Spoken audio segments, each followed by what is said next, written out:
Welcome to our daily devotional series, The Daily Herald. I pray that these messages will come to you as an encouragement and a reminder to be heralds of the Lord daily. God bless you. Redeemer, December 18. That I may know him and the power of his resurrection and the fellowship of his sufferings, being conformed to his death. Philippians 3:10. Paul's labors in Ephesus were concluded.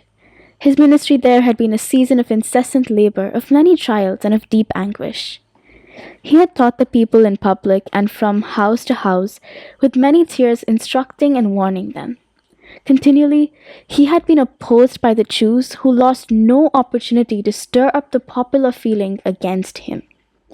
And while thus battling against opposition, pushing forward with untiring zeal the gospel work, and guarding the interests of a church yet young in faith, Paul was bearing upon his soul a heavy burden for all the churches.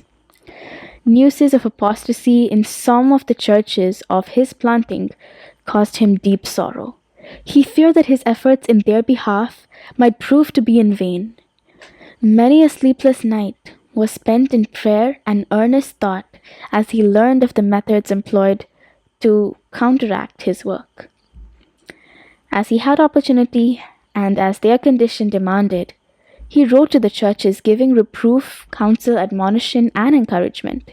In these letters, the apostle does not dwell on his own trials, yet there are occasional glimpses of his labor and sufferings in the cause of Christ. Stripes and imprisonment, cold and hunger and thirst, perils by land and by sea, in the city and in the wilderness, from his own countrymen, from the heathen, and from false brethren, all this he endured for the sake of the gospel. He was defamed, reviled, made the offscouring of all things, perplexed, persecuted, troubled on every side, in jeopardy every hour, always delivered unto death for Jesus' sake. Amid the constant storm of opposition, the clamor of enemies, and the desertion of friends, the intrepid apostle almost lost heart.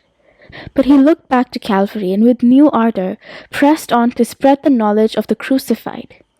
He was but treading the blood-stained path that Christ had trodden before him. He sought no discharge from the warfare till he should lay off his armor at the feet of his Redeemer. Further reflection.